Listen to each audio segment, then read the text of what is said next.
600 600 না না নিলে বাবা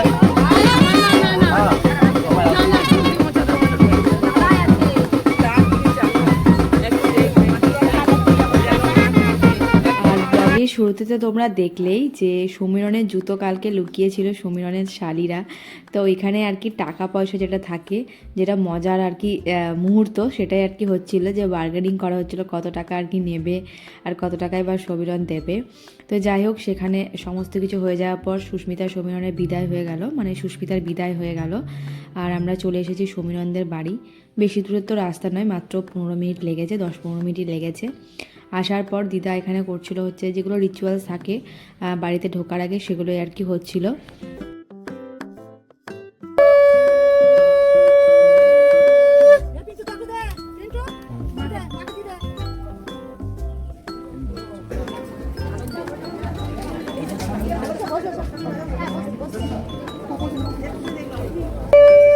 তুলবো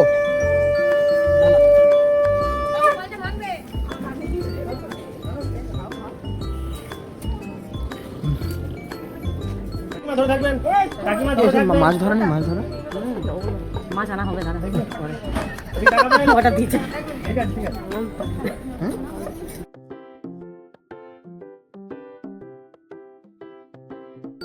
26 তারিখে আমাদের দুটো বিয়েবাড়ি ইনভাইট ছিল। সুস্মিতা সমীরণের তো ছিল, তার সাথে দেবনাথ আর মেঘার বিয়ে ছিল। দেবনাথ আমরা একসাথে অফিসে আর কি কাজ করি, তো আমরা তো বরযাত্রী যেতে পারিনি, যেহেতু এখানে বিয়েবাড়ি ছিল। তো ওদের রিসেপশন ছিল সকালে, আর ভালো হয়েছিল রিসেপশনটা ঠিক বিয়ের পরের দিনই করা হয়েছিল, মানে আজকে আর কি ওদের রিসেপশন। তো আমরা আর কি কিছুক্ষণ পরই যাব আর কি হচ্ছে দেবনাথদের বাড়ি, অন্ডালে ওদের বাড়ি, তো ওখানে আর কি যাব। তো এখানে কিছুক্ষণ ছিলাম, তারপরে আমরা আর কি বেরিয়ে গিয়েছিলাম। আর এখন হচ্ছে যে বাড়ির যারা বড় সমীরণে, তারা সবাই আশীর্বাদ করে সুস্মিতাকে এখন গিফট দিচ্ছে, তোমাদের সাথে সেটাই আর কি শেয়ার করলাম। দেবনাথ আর মেঘার জন্য আমরা এখানে নিয়েছিলাম হচ্ছে কাপেল ওয়াচ। তো আমরা আমাদের সাথে সাথে আরও 5 জন ইনভাইট ছিল, আমাদের দুজনকে নিয়ে 7 জন। তো আমরা 7 জন মিলে আর কি ফার্স্ট ট্র্যাকের এই কাপেল ওয়াচটা নিয়েছিলাম। এটা দেবনাথদের খুবই পছন্দ হয়েছিল, আমি পরে আর কি জিজ্ঞাসা করেছিলাম।